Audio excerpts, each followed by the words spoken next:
2 weeks ago I came here to train for the World, and the hole is really good. Yeah, I'm super happy.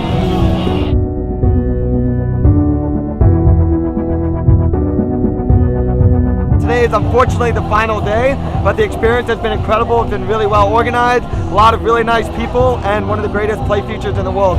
Being in the desert is just kind of a different experience, and the weather is so hot that it feels so good in the water that it's just everything combined is pretty awesome.